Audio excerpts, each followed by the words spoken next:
determinado, masipag at bibo. Ganito ilarawan ng mga guro at kaeskwela si Tatay Mario. Sa edad kasing 77 taong gulang, si Tatay Mario mantakin mong nakikipagsabayan sa academic journey to get the diploma. Kabilang siya sa 178 na estudyante ng Sampaguita National High School sa Sulana, Cagayan na magmamarcha sa Lunes, March 30. Pero bakit nga ba ngayon lang magtatapos si Lolo sa senior high school? Kwento niya, nahinto daw siya sa pag-aaral noon matapos magsakripisyong magtrabaho para makapag-aral ang kanyang mga kapatid at kalaunay naging ama naman. Pero sabi nga nila, kalabaw lang ang tumatanda.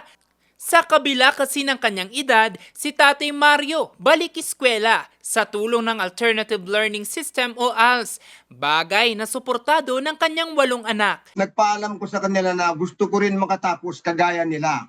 Para sa ganon, kung sa may pag-uusap o pag-conversation, makasunod din ako. Yung bang meron din akong may sagot o masasabi ganon na katulad nila sa pinag-aralan nila na hindi lang ako magiging isang listener po. Aktibo nga raw siya sa klase at source of inspiration pa ng mga guro't kaeskwela. So sabi po namin sa kay Tatay Mario, tay, hindi ko alam kung papagalitan ba kita or ikaw yung magagalit sa akin or ako ba yung magtuturo dapat sa iyo or kayo po ba dapat yung magtuturo sa amin.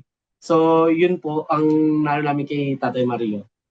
Hard work pays off naman dahil makalipas ang 2 taon bilang Agri-Fishery Arts student sa ilalim ng TBL track. Matatapos na rin ako. At ito po mataas ang pagsabi ko na utang na loob sa lahat sa kanila. Ano kay ma'am, kay sir, at sa lahat, the whole of this staff were given me the utmost tolerance and consideration to all of my shortcomings. Malaking utang mo sa kanila po.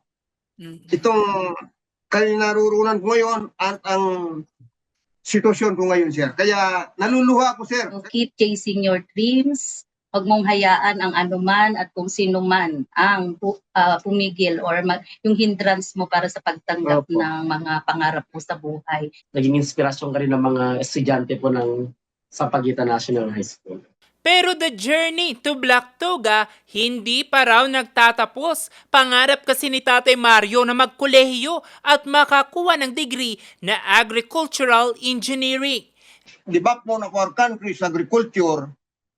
Tilling the soil is not just enough unless you know the technological know-how, how to improve the soil, yung mga tanim natin, na kung sa ganon ay tayo kikita that later on, if I will be an agricultural engineer, that will uplift my way of living po. Ang kwento ni Tatay Mario, isang patunay sa mga katagang habang may buhay, may pag-asa, panahong matuto at maabot ang tagumpay na minsan lang pinangarap. Saludo kami sa iyo, Tatay Mario.